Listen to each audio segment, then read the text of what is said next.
ओम श्री शक्ति नमः। ओम श्री शक्ति नमः। ओम श्री शक्ति नमः। ओम श्री शक्ति नमः। अनंत वासुदेव की महिमा तथा पुरुषोत्तम क्षेत्र के महात्म्य का उपसंहार। मुनि बोले, देव भगवान की ये कथा सुनने से हमें तृप्ति नहीं होती। आप पुण्य परम गोपनीय रहस्य का वर्णन कीजिए। अनंत वासुदेव की महिमा का आपने भलीभांति वर्णन नहीं किया। अब हम उसी को सुनना चाहते हैं। आप विस्तारपूर्वक बतलाइए। ब्रह्मा जी ने कहा, मुनिवरों, वो अनंत वासुदेव का महात्म्य सात से भी अत्यंत सार्थक वस्तु हैं। वह इस पृथ्वी पर दुर्लभ है। विप्र गण आदि कल्प की बात है। मैंने देव शिल्पियों में श्रेष्ठ विश्वकर्मा को बुलाकर कहा, आप पृथ्वी पर भगवान वासुदेव की शिला में प्रतिमा बनाओ, जिसका दर्शन करके इंद्र आदि देवता और मुनि से भक्तिपूर्वक भगवान वासुदेव की आराधना करे और उनकी कृपा से निर्भय होकर रहे। मेरी बात सुनकर विश्वकर्मा ने तत्काल एक सुंदर और सुदृढ़ प्रतिमा बनाई, जिसके हाथों में शंख चक्र गदा और पंच शोभा पा रहे थे। भगवान का वह विग्रह सब प्रकार के शुभ लक्षणों से संपन्न और अत्यंत प्रभावशाली था। नेत्र कमल दल के समान विशाल थे। वक्ष स्थल में से वत्स का सीना सुशोभित था। हृदय देश वनमाला से आवृत हो रहा था। मस्तक पर मुकुट और भुजाओं में अंगद शोभा पाते थे। कंधे मोटे जान पड़ते थे। कानों में कुंडल झिलमिला रहे थे। श्याम अंग पर पीताम्बर की अपूर्व शोभा थी। इस प्रकार वह प्रतिमा दिव्य थी।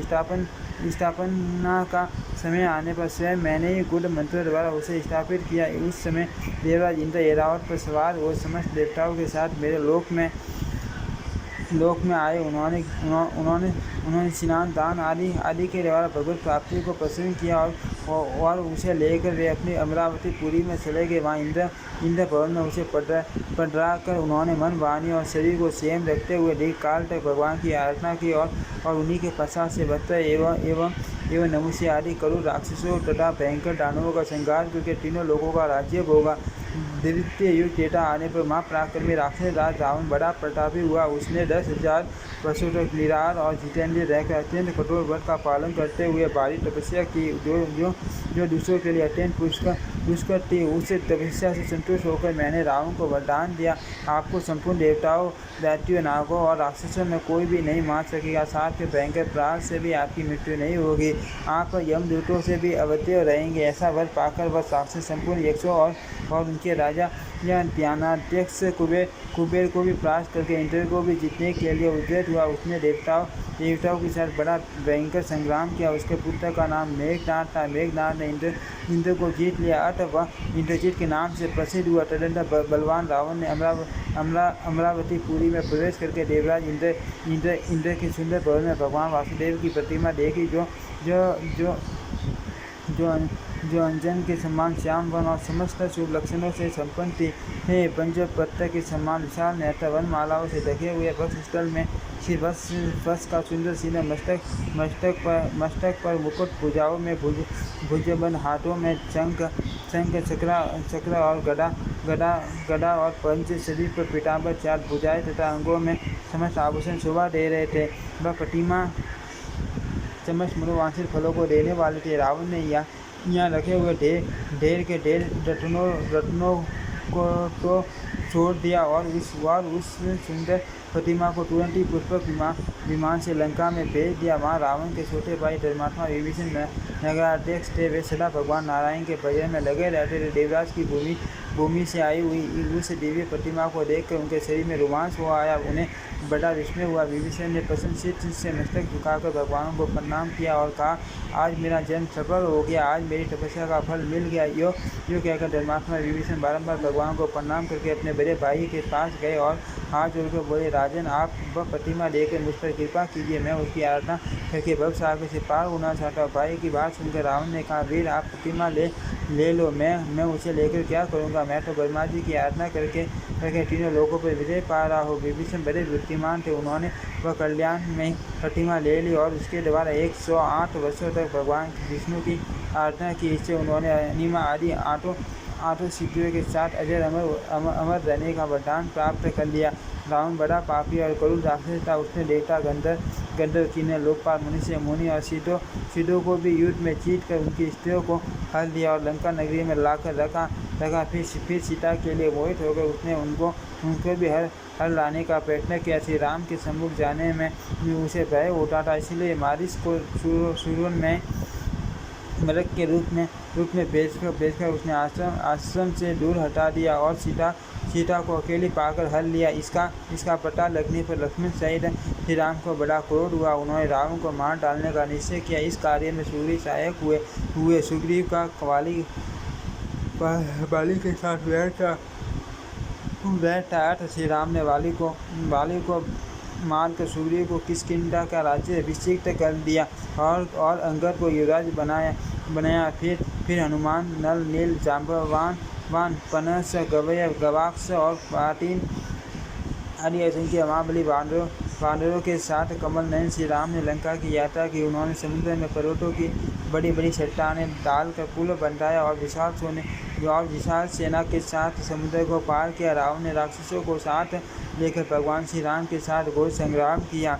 परम पराक्रमी ऋषि रघुनाथ जी ने मौध, प्रस्थ, निकुंभ, कुंभ, नांतक, यमांतक, माल्यवान, इंद्रजित, कुंभकर्ण तथा रावण को मारकर विदेह कुमारी सीता को अग्नि परीक्षा द्वारा शुद्ध प्रमाणित किया और विभीषण को राज्य दे भगवान वासुदेव की प्रतिमा को साथ लेकर वे पुष्पक विमान पर आरूढ़ हुए और अनायासी पूर्वजों द्वारा पालित अयोध्या नगरी में जा पहुंचे। भक्त हुसैन श्री रघुनाथ जी ने अपने छोटे भाई भरत और शत्रुघ्न को भिन्न राज्यों पर अभिषिक्त किया और स्वयं सम्राट की भांति समस्त भूमंडल के राज्य पर आसीन हुए। उन्होंने अपने पुरातन स्वरूप श्री विष्णु की प्रतिमा का आराधन करते हुए समुद्र पर्यंत पृथ्वी का 11,000 वर्षों तक पालन किया। इसके बाद वे अपने वैष्णव धाम में प्रवेश कर गए। उस समय श्री राम ने वह प्रतिमा समुद्र को दे दी और कहा, अपने जल और रत्नों के साथ आप इस प्रतिमा की भी रक्षा करना।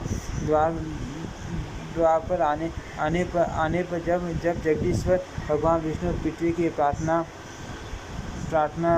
से कंस आदि का वध करने के लिए बलभद्र जी के साथ वासुदेव जी के कुल में अवतीर्ण हुए। उस समय नदियों के स्वामी समुद्र ने उस परम दुर्लभ पुण्य में पुरुषोत्तम क्षेत्र में संपूर्ण लोगों का हित करने के लिए उस प्रतिमा को प्रकट किया जो संपूर्ण मनोवांछित फलों को देने वाली थी। तब से उस मुक्तिदायक क्षेत्र में दिवाली दे अनंत वासुदेव विराजमान है, जो मनुष्यों की समस्त कामनाएं पूर्ण करने वाले हैं। जो लोग मन, वाणी और क्रिया द्वारा सदा सर्वेश्वर भगवान अनंत वासुदेव की भक्तिपूर्वक शरण लेते हैं, वे परम पद को प्राप्त होते हैं। भगवान अनंत का एक बार दर्शन, भक्तिपूर्वक पूजन और प्रणाम करके मनुष्य राजसूय और अश्वमेघ यज्ञों से 10 गुना फल पाता है। वसमत भोग सामग्री से संपन्न छोटी सटियों से शोभित सूर्य के समान तेजस्वी और इच्छा अनुसार चलने वाला विमान से वैकुंठ धाम में जाता है। उस समय दिव्य कन्या उसकी सेवा में रहती हैं और गंधर्व उसके यज्ञ का गान करते हैं। वह अपने साथ कुल की 21 पीढ़ियों का भी उद्धार कर देता है। मुनिवरों, इस प्रकार मैंने भगवान अनंत के संबंध में कुछ निवेदन किया। कौन ऐसा मनुष्य है जो 100 वर्षों में भी उसके गुणों का वर्णन कर सके। इस प्रकार मनुष्य को भोग और मोक्ष देने वाले परम दुर्लभ पुरुषोत्तम क्षेत्र तथा अनंत वासुदेव के महात्म्य का वर्णन किया गया। पुरुषोत्तम क्षेत्र में शंख, चक्र, गदा, पंच और पीताम्बर धारण करने वाले कमल नयन भगवान श्री कृष्ण विराजमान हैं, जिन्होंने कंस और केसी का संहार किया था। जो लोग वहाँ देव दानव बंदी श्री कृष्ण, बलभद्र और सुभद्रा का दर्शन करते हैं, वे धन्य हैं। भगवान श्री कृष्ण तीनों लोकों के स्वामी तथा संपूर्ण अभीष्ट वस्तुओं के दाता हैं। जो सदा उनका ध्यान करते हैं वे निश्चय ही मुक्त हो जाते हैं। जो सदा श्री कृष्ण में अनुरुक्त रहते हैं, रात को छोटे समय श्री कृष्ण का चिंतन करते हैं और फिर सोकर उठने के बाद श्री कृष्ण का स्मरण करते हैं और श्री कृष्ण का स्मरण करते हैं। वे शरीर त्यागने के बाद श्री कृष्ण में ही प्रवेश करते हैं। वे ठीक वैसे ही जैसे मंत्रोच्चारण पूर्वक होम किया हुआ वैसे अग्नि में लीन हो जाता है। अतः मुनिवरों, मोक्ष की इच्छा रखने वाले पुरुषों को पुरुषोत्तम क्षेत्र में सदा इतने पूर्वक कमल श्री कृष्ण का दर्शन करना चाहिए। जो मनुष्य पुरुष शयन और और जागरण काल में श्री कृष्ण का बलभद्र तथा सुभद्रा का दर्शन करते हैं। वे श्री हरि के धाम में जाते हैं। जो हर समय भक्तिपूर्वक पुरुषोत्तम श्री कृष्ण रोहिणी नंदन बलभद्र और सुभद्रा देवी का दर्शन करते हैं, वे भगवान विष्णु के लोक में जाते हैं। जो वर्षा के 4 महीनों में पुरुषोत्तम क्षेत्र के भीतर निवास करते हैं, उन्हें सारी पृथ्वी की तीर्थ यात्रा से भी अधिक फल प्राप्त होता है। जो इंद्रियों को जीतकर और क्रोध को वशीभूत करके सदा पुरुषोत्तम क्षेत्र में निवास करते हैं, वे तपस्या का फल पाते हैं। मनुष्य अन्य तीर्थों में 10,000 वर्षों तक तपस्या करके जो फल पाता है, उसे पुरुषोत्तम क्षेत्र में एक ही मास में प्राप्त कर लेता है। तपस्या, ब्रह्मचर्य पालन तथा आसक्ति त्याग से जो फल मिलता है, उसे मनीषी पुरुष वहाँ सदा ही पाते रहते हैं। सब तीर्थों में स्नान दान करने का जो पुण्य फल बताया गया है, वह मनीषी पुरुषों को यहाँ सर्वदा प्राप्त होता है। विधि पूर्वक तीर्थ सेवन तथा व्रत और नियमों के पालन से जो फल बताया गया है, उसे वहाँ इंद्रिय संयम पूर्वक पवित्रता से रहने वाला पुरुष प्रतिदिन प्राप्त करता है। नाना प्रकार के यज्ञों से मनुष्य जो फल प्राप्त करता है, वह जितेंद्रिय पुरुष को वहाँ प्रतिदिन मिला करता है। जो पुरुषोत्तम क्षेत्र में कल्पवृक्ष अक्षय वट के पास जाकर शरीर त्याग करते हैं, वे निस्संदेह मुक्त हो जाते हैं। जो मानव बिना इच्छा के भी वहाँ प्राण त्याग करता है, वह भी दुख से मुक्त हो दुर्लभ मोक्ष प्राप्त कर लेता है। कर्मी की पतंग आदि तथा पशु पक्षियों की जोड़ी में पड़े हुए जीव भी वहाँ देह त्याग करने पर परम गति को प्राप्त करते हैं। जो मनुष्य एक बार भी श्रद्धापूर्वक भगवान पुरुषोत्तम का दर्शन कर लेता है, वह षष्ठ पुरुषों में उत्तम है। भगवान प्रकृति से परे और पुरुष से भी उत्तम है, इसीलिए वे वेद पुराण तथा इस लोक में पुरुषोत्तम कहलाते हैं। जो पुराण और वेदांत में परमात्मा कहे गए हैं, वे ही संपूर्ण जगत का उपकार करने के लिए पुरुषोत्तम रूप से विराजमान है। पुरुषोत्तम क्षेत्र के भीतर मार्ग में, शमशान भूमि में, घर के मंडप में, सड़कों और गलियों में, जहाँ कहीं इच्छा या अनिच्छा आदि से त्याग करने वाला मनुष्य मोक्ष का भागी होता है। पुरुषोत्तम तीर्थ के समान किसी भी तीर्थ का महात्म्य न हुआ है और न होगा। मैंने उस क्षेत्र के गुणों का एक अंश मात्र यहाँ बताया है। कौन पुरुष 100 वर्षों में सभी उसके समस्त गुणों का वर्णन कर सकता है। मुनिवरों, यदि आप सनातन मोक्ष पाना चाहते हो तो आलस्य छोड़कर उस पवित्र तीर्थ में निवास करो। व्यासी कहते हैं अव्यक्त जन्मा ब्रह्मा जी का यह वचन सुनकर मुनियों ने वहाँ निवास किया और परम पद प्राप्त कर लिया। देवेश्वरों, यदि आप लोग भी मोक्ष प्राप्त करना चाहते हो तो परम उत्तम पुरुषोत्तम क्षेत्र में निवास करें। ओम श्री शक्ति नमः। ओम श्री शक्ति नमः। ओम श्री शक्ति नमः। ओम श्री शक्ति नमः।